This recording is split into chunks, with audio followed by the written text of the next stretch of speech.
tajusin eka kerran, että mä oon homo, kun mä oon ihan pikkunen. Mä oon sanonut mun äitille, että äiti, että mä tykkään tosta mun kaverista.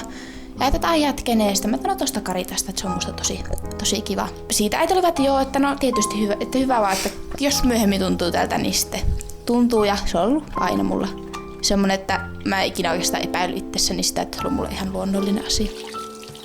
Mulla ei ikinä ollut kukaan itse asiassa millään tavalla vastaan tätä mun suuntautumista ja se on ollut mulle aina tosi hyvä juttu. Mä en oikeasti ikinä joutunut puolustelemaan itseäni tai ikinä joutunut häpeämään sitä millään tavalla. Et mä oon ollut tosi iloinen siitä, että mä pystyn olemaan avoin ihan niin kuin isovanhemmista tuttuihin.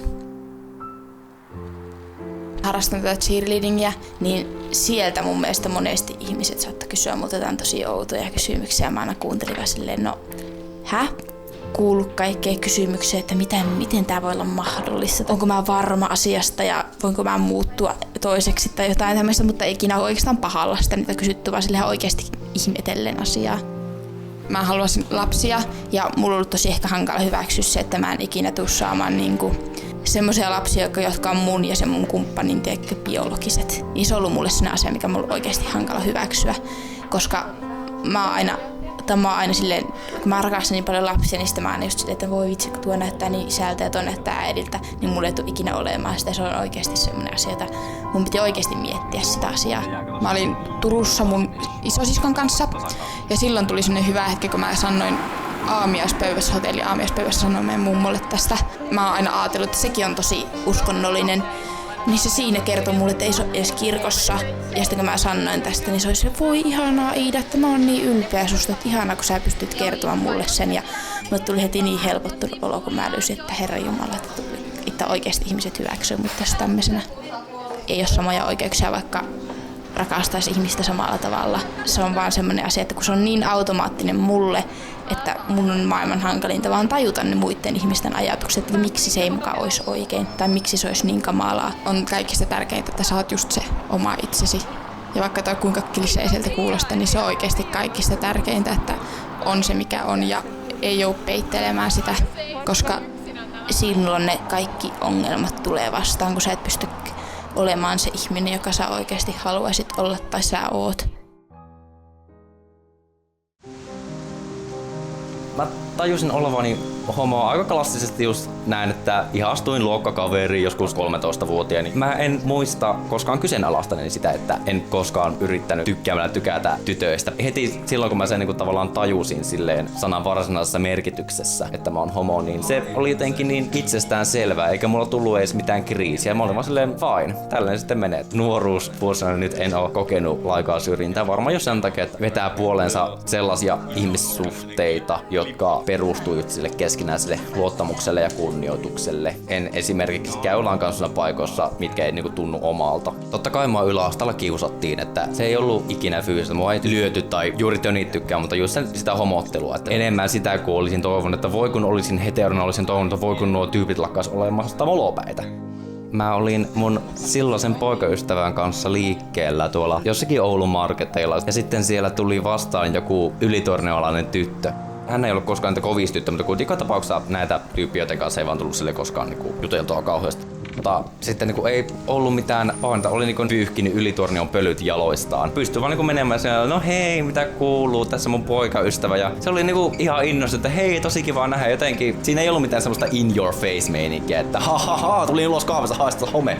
Mutta ehkä tämä on sitä käytännön homoseksuaalisuutta, että pystyy esittelemään kumppaninsa tälle ihan neutraalisti ja näin ikään. Ja sitten ei tunne mitään tarvetta peitellä sitä minkään vuoksi. Ja jotenkin tuntee ylpeyttä siitä, että tässä ei ole mitään erikoista, että tässä vaan ihminen esittelee toiselle ihmiselle ihmisen, joka kanssa on. Eli se on jotenkin niin semmoinen universaali, mukava tunne, että sitä ei voi mitenkään jakaa mitenkään sille homo-hetero-karsinaan, vaan se on ylipäätään sellainen voiton hetki ihmiselle, näyttää jollekin ihmiselle, että tätä ihmistä mä rakastan.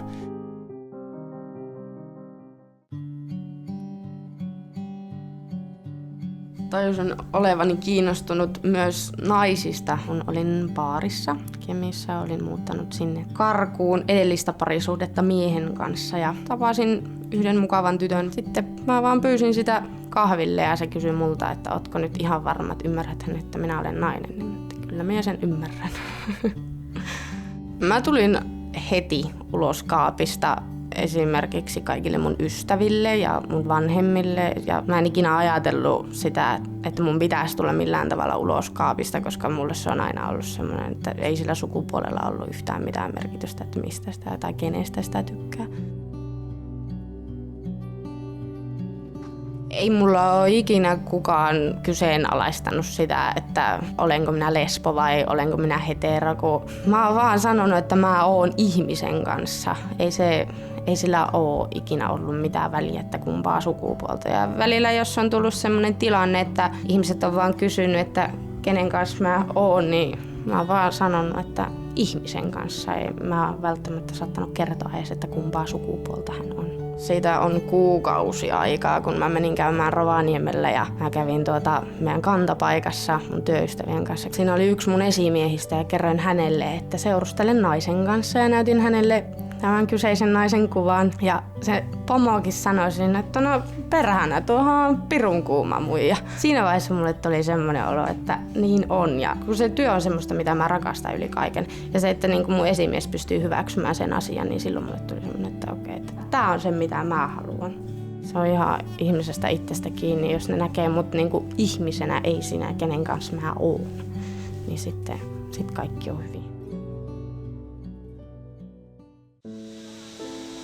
Kaikki kaverit huomasivat, että mä olin aina ollut hirmu jätkämäinen ja kaikkea tämmöistä. Ja sitten mä viheltelin aina mukamassa läpällä sitten muiden tyttöjen perään meidän seurassa. Mä oltiin sitten kaveritten kanssa käymässä tuolla Helsingissä ja pari kaveria on muut niin homoja. Ja hyösti veivät mut tuonne DTM. Mä en alun perin tiennyt yhtä, että mikä helkutin paarisia oikein on. Siellä sanoit, että pistä oikein tulman kunnolla ja näin. Ja sitten mä huomasin sillä, että tää kyllä tuntuu just niinku meikäläiseltä, että mä voin niinku ihan syyttää sua täällä kotona muiden muijien perään. Ja niinku siellä vasta aavistin se ihan kunnolla, että minkälainen mun seurustelukumppanin täytyy olla, niin se on just niinku, että naispuolinen. Kaverit se kysyi, että no, miltä se tuntui susta? Sitten mä sanoin, että joo, että no, kyllä tää on ihan oikein ootte ollut, en mä niinku hetero oot. Niin siinä naurilin pitkään aikaa sanonut, että ne oli jo tiennyt ja aavistunut se ajat sitten. Koen se sillä, että kun mä itse on niin jätkämäinen ja mä tykkään olla niinku enemmän silleen poika kuin mitä tyttö. Ja se, että mä oon aika monelle yrittänyt sitten sanoa siitä, että minä en todellakaan tykkää, että minua tytötellään tai naisetellaan tai tämmöistä. Että mä en ole kuitenkaan homo, enkä mä kuitenkaan ole hetero, enkä mä oon biseksuaali, mutta mä oon niinku transgender. Mä olin semmosessa NS-kaverijengissä, niin ei kestänyt pitkäänkään, että kun ne tyypit sai sen tietää, niin mulle rupesi tulemaan sitten kirjat ja tekstiviestit ja pännaamaa tappouhkaukset, että joo, että lähde sinä homo täältä helvettiä. Ja sitten mä ajattelin siinä, että mitä mä en näe tällä Iismäessä kuhni, että kun mulla on niinku mitään tekemistä, hän halusi kuitenkin elämälle uuden suunnan. Ja mä sitten muistin, että joo, että no Oulussa asuu kyllä yksi kaveri ja se on kans homo. Näistä tuli sitten ylimpiä ystävyyksiä ja hänen ansiosta sitten muutin Ouluun ja Oulussa sitten tuntui silleen, että täällä niinku pystyi olemaan oma itsensä ja näyttämään, että mä en niinku välitä muiden mielipiteistä. Että tavallaan saa aloittaa ihan uudelta pöydältä. Viime uutena vuotena tapasin, eräs punapää tuli luoksen ja siitä se sitten lähti, että nyt on sitten rinnalla ollut semmoinen aika temperamenttinen, pippurinen atomipommi, joka on niinku ainut nainen, josta mä oon niinku välittänyt ihan älyttömästi ja mä niinku rakastan sitä aivan sanomattoman paljon. Tähän on niinku pitänyt mut koossa ja se on niinku semmoinen ilon asia niinku siinä aikana tässä mun elämässä, että se, että kun hän kuitenkin tietää, että mä oon transgender, niin hän hyväksyy sen. Ja koettakaa sitten vaikka tätä samaa meikän taktiikkaa, että menette jonnekin homopaariin ja katsotte, että jos siellä joku on vetävän näköinen niin, että housut kastuu ja perse iskee tulille, niin silloin te olette varmistuneita siitä, että näin, tämä se on.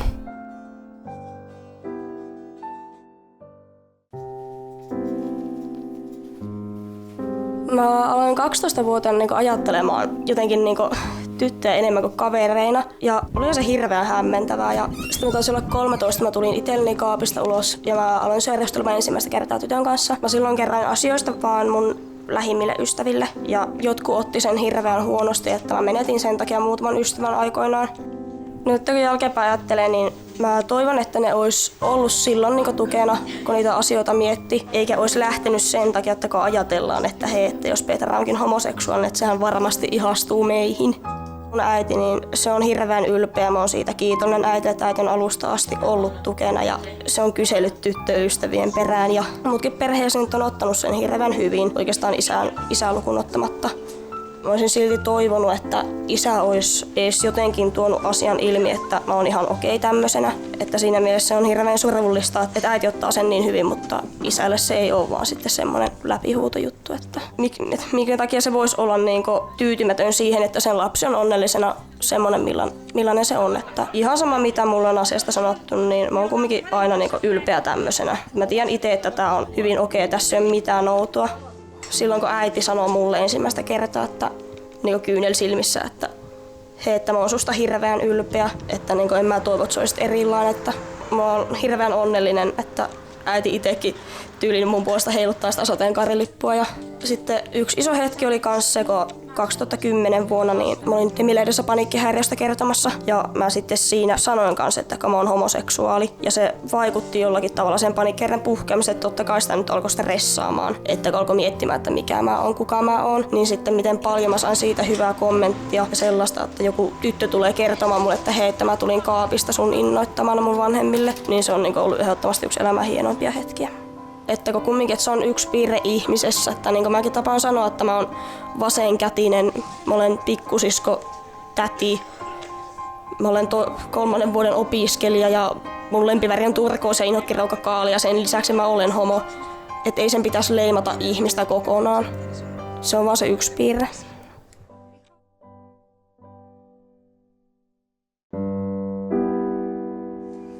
Se oli varmaan joskus 6. luokalla, niin mä alkoin, että mä niinku huomasin sen, mutta mä en tavallaan ihan vielä sisäistänyt, että mä oon ehkä kiinnostunut enemmän pojista. Mutta sitten 7. luokan vaiheella se tuli mulle sillä aika selväksi, tavallaan pamahti sillä 1-2 jostakin taivaalta, että miksi, niin että en mä kiinnostu naisista oikeastaan ollenkaan, että ne on ne miehet, se mun juttu.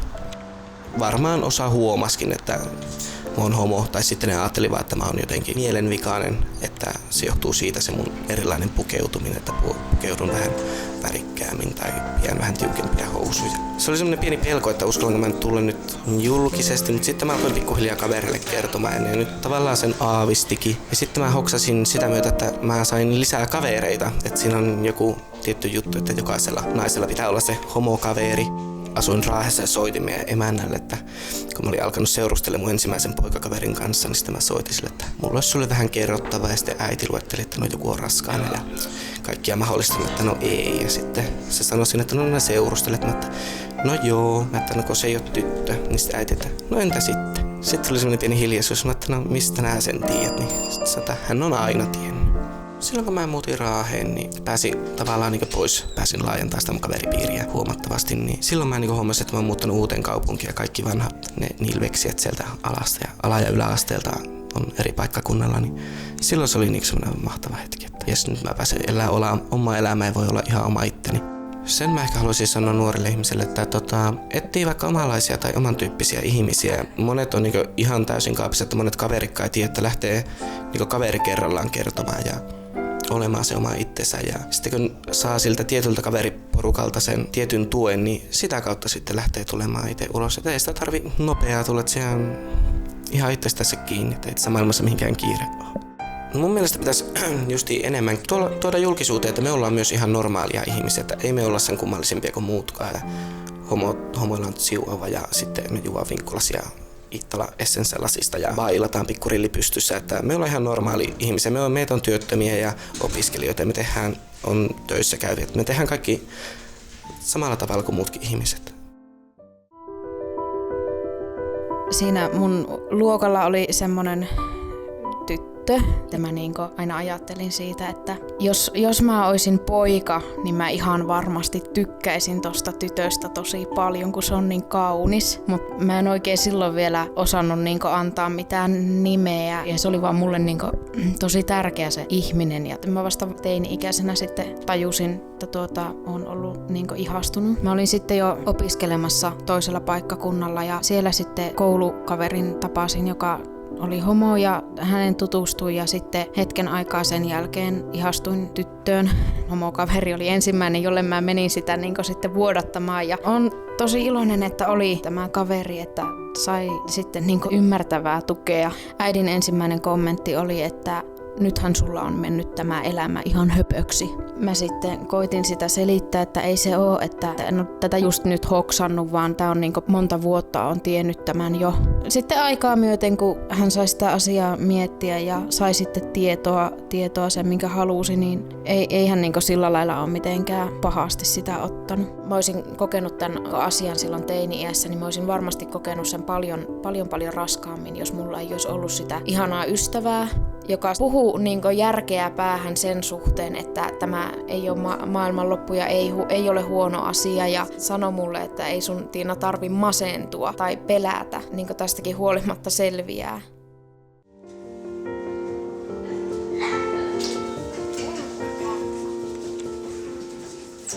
Transsukupuolinen henkilö on syntynyt väärään kehoon. Esimerkiksi minä olen syntynyt naisen kehoon, vaikka tunnen olevani poika. Vanhemmille tämä on ehdottomasti shokki. Ja äitille tämä oli vuoden semmoinen kiistämisen prosessi. Ja isä oli silleen lyhytsanainen, mutta kyllä se varmaan aika rankkaa on mun vanhemmille.